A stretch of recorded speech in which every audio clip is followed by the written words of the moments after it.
Bonjour.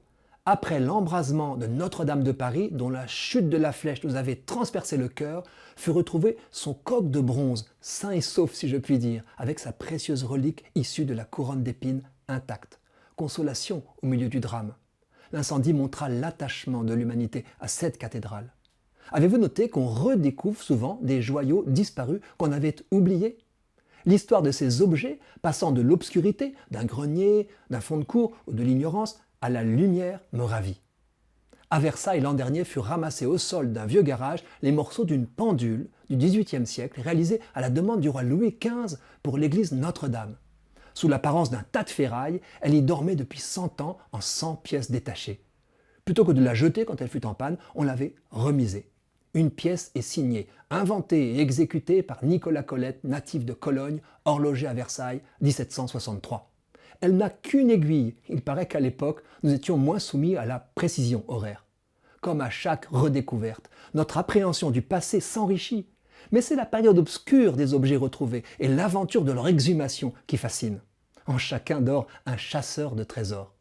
Ainsi, Lionel Arsac, conservateur des sculptures au château de Versailles, a dit son intense émotion à la découverte dans le jardin de l'ambassade d'Angola à Paris en 2018, après de longues recherches, de 2 sculptures monumentales. L'une commandée par Louis XIV, Zéphyr, Flore et l'amour, qu'il cherchait, et l'autre par Louis XV, l'abondance, qui le prit par surprise.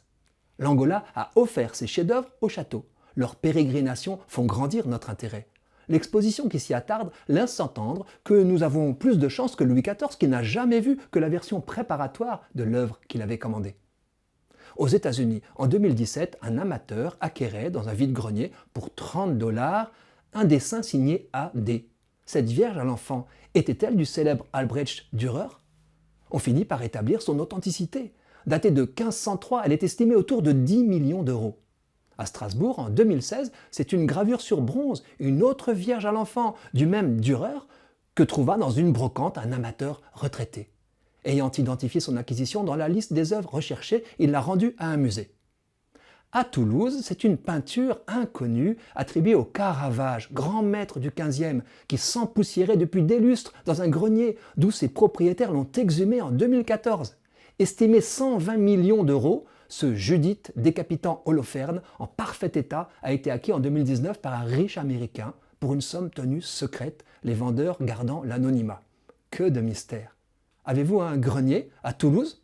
En juillet 2021, un autre tableau daté de 1520 y a été sorti des combles. C'est un ange turiféraire vêtu d'une tunique jaune, peint par Bernard Strigel, dont un autre ange s'expose au Louvre à Abu Dhabi. Le 4 février dernier, lui aussi, a été vendu pour 2,8 millions d'euros, au-delà des estimations. Est-ce la beauté, l'histoire ou le prix de ces œuvres qui nous fascinent? Beaucoup appartiennent au patrimoine chrétien. Leur résurrection est une bonne nouvelle.